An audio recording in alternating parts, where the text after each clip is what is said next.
자, 운송 섹터 해운주 쪽 들어봅니다. 신영증권 리서치센터 운송조선기계의 엄경아 애널리스트가 나와 있습니다. 어서 오십시오. 안녕하세요. 네.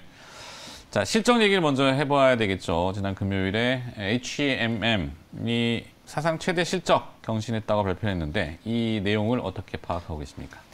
일단 요인을 하나만 꼽아보라고 하면 운임이 좋았기 때문입니다. 네. 뭐 SCFI가 높다 이 얘기는 많이 들어보셨을 텐데요. 올해 1월 7일까지 지속적으로 상승을 하다가 그때 이후로 최근까지는 좀 하락을 한 상황이긴 한데 어쨌든 저희가 1분기 실적에 적용이 되는 운임은 전 분기보다도 높은 수준이었었고요. 상하이 컨테이너 운임 지수 이렇게 됩니까? 네네, 그렇습니다. 네, 상해가 지금 아직도 풀리지가 않고 있죠. 네, 봉쇄 상황에 있는 상황이죠. 그러다 보니까 운임 가격은 계속 올라가는 추세가 HMM에도 영향을 줬다.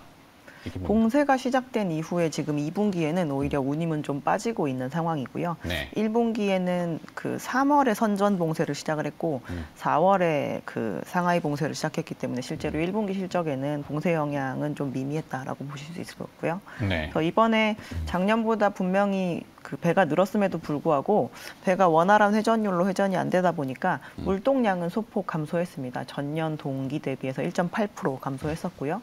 근데 이제 운임이 적용되는 그 수치가 워낙 높다 보니까 운임 같은 경우는 작년 1분기 대비해서 115.8% 상승을 했거든요. 네. 그래서 분기 영업이익이 3조 원에 달할 정도, 그리고 분기 매출이 5조 원이 되지 않습니다. 그럼에도 불구하고 분기 영업이익이 3조 원이 되면서 64%라는 경이로운 영업이익률을 기록을 한 바가 있습니다. 너무 높네요. 네. 영업이익이 저렇게 높아도 되나?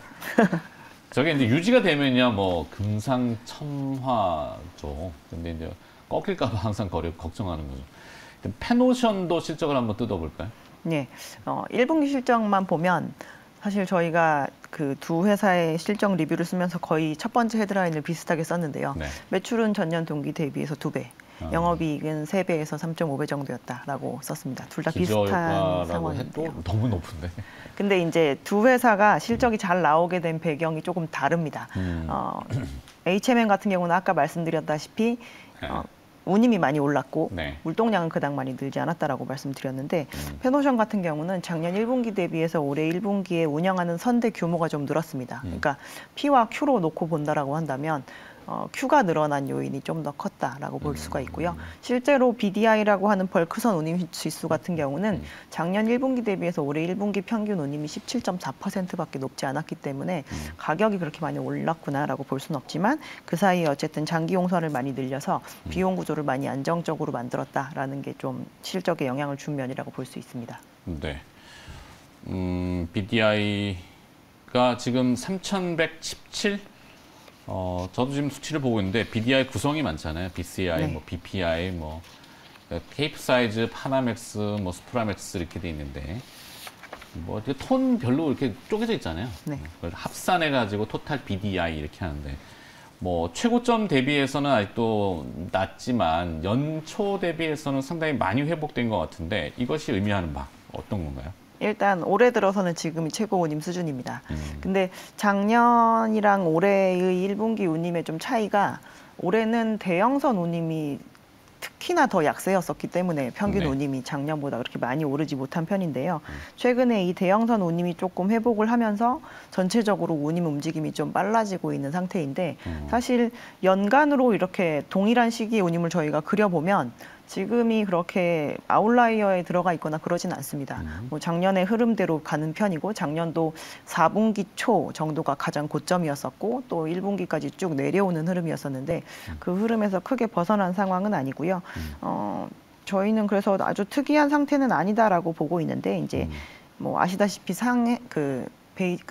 중국이 네. 이제 올림픽도 진행하고 이러면서 저희가 상당히 뭔가 이렇게 작업을 많이 안 했잖아요. 그래서 그렇죠. 그 부분이 영향을 주다 보니까 1분기에 대형선 운임이 약했는데 이제 그 부분이 정상적으로 돌아가고 있다라고 생각하고 있습니다.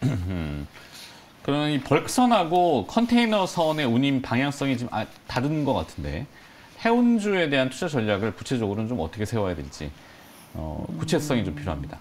지금 일단 벌크선 운임과 컨테이너선 운임이 둘 다 다른 방향으로 움직이고 있지만 그 섹터의 지금 공통점은 운임이랑 주가가 동행하지 못하고 있다라는 점인 것 같아요. 네. 누가 되었건. 근데 이제 정상적으로 회전율로 다시 돌아갈 수 있을 때 지금의 이제 이런 호황은 어떻게 보면 배가 제대로 못 돌아다니는 거에 의한 문제잖아요. 그래서 그렇죠. 다시 정상적으로 회귀가 됐을 때 선박이 잘 돌아다니는데 그럼에도 불구하고 여전히 실을 화물이 많다, 아니다. 이게 지금 저희가 봤을 때는 해운 업황을 결정하는 좀 중요한 점이라고 보고 있습니다. 미래에. 예, 왜냐하면 내년까지는 전체적으로 봤을 때 공급이 아주 크게 늘어날 요인은 없는 것 같아요. 왜냐하면 배가. 환경 규제가 점점 강화가 되는 상황이기 때문에 네. 배는 점점 느리게 갈 만한 요인이 있지 오히려 빨리빨리 돌아다닐 수 있는 요인은 별로 없습니다. 네. 그래서 수요가 정상화됐느냐 이 부분이 가장 중요한 것 같고요. 상하이 봉쇄는 어떻게 보면 지금 당장은 화물을 못 싣고 못 내리는 상황에 직면하지만 이렇게 어떻게 보면 나가야 되는 화물들을 차곡차곡 쌓아놓고 있는 상황이라고 볼 수가 있거든요. 그래서 이게 다시 재차 풀리기 시작했을 때 오히려 이제 이전에 코로나 초기에 있었던 것과 그런 몰림 현상, 쏠림 현상 네. 이런 것들이 다시 재반복될 수가 있기 때문에 저희는 그런 부분에서 오히려 운임이 올라가고 주가가 그거에 동행하는 부분을 기다려 보는 게 낫지 않을까 싶은 상황이라서 해운주 같은 경우는 바이앤홀드 할 만한 구간이라고 보고 있습니다. 네, 홀딩 전략. 조선주는 좀 어떨까요? 지금 뭐 선박 공급이 말씀하신 대로 애매하잖아요. 뭐 친환경 선박 얘기도 많이 오가고 있는데 그런 상황들에 비추어 봤을 때 1분기 수주 량 많고 뭐 배를 어떻게 했다 이런 거보다는 본질의 내용이 좀 궁금한데 조선주 파악을 좀 해주시겠어요? 일단 조선 업체들이 버틸 수 있느냐 없느냐는 높은 가격으로 수주를 받을 수 있는 그런 패권을 쥐고 있느냐 안 쥐고 있느냐가 사실 되게 중요한데요. 네. 수주 잔고가 워낙 풍부한 상황이기 때문에 지금 상황에서 저희가 호가를 낮게 부를 이유가 전혀 없습니다. 그래서 뭐 이번 1분기 실적에도 나왔었지만 사실 뭐 재료 가격이 또 너무 빨리 올라가지고 손실이 조금 났다 안 났다 이런 얘기가 있는데 지금 현재 상황에서 그렇기 때문에 제품 가격이 역행하지 않고 계속 상승하는 추세이냐 아니냐가 훨씬 중요한 상태이고요. 여전히 매주 선가가 많이 오르고 있는 상황임에도 불구하고 조선 업체들이 수주를 할 때 좀 더 낮게 뭐 경쟁적으로 좀 낮은 가격으로 수주를 하기 위한 노력을 전혀 하지 않고 있는 상태라 저희는 지금 받고 있는 수주 물량이 매출로 인식되는 시점에는 분명히 턴어라운드를 확인을 하실 수 있을 것으로 보기 때문에 네. 지금은 이제 턴어라운드에 대한 부분을 기다릴 게 남아 있는 그런 국면이다라고 보고 있습니다. 네. 자, 이번엔 또 항공 쪽도 마지막으로 점검해 봐야 될 것 같은데 항공주는 최근에 이제 코로나를 오픈하는 국가들이 많이 코로나 상황인데도 이제 오픈한다는 표현인데 여행객들이 좀 많이 늘어나고 있다고 항공주에 대한 전략도 좀 봐주신다면. 일단 3월 21일 기준으로 한국 같은 경우는 이제 입국자의 격리 조치가 어느 정도 해제가 된 상황인데요.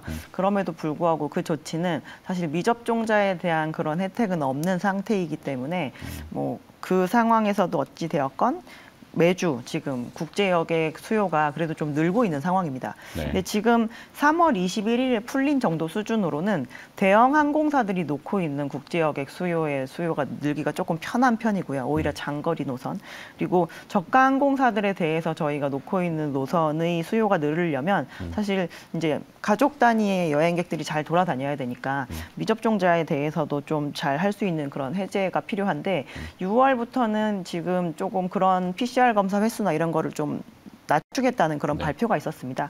그래서 3분기 정도 실적에는 실적으로 저희가 확인을 할 수 있는 부분이라고 볼 수 있을 것 같고요. 네. 2분기 동안은 그냥 통계치가 올라오는 것을 확인을 하는 단계이기 때문에 조금 지켜볼 수 있을 만한 구간이다라고 보고 있습니다. 알겠습니다. 자, 여기까지 듣도록 하겠습니다. 신영증권 리서치센터 운송조선기계 엄경아 애널리스트였습니다. 고맙습니다. 감사합니다.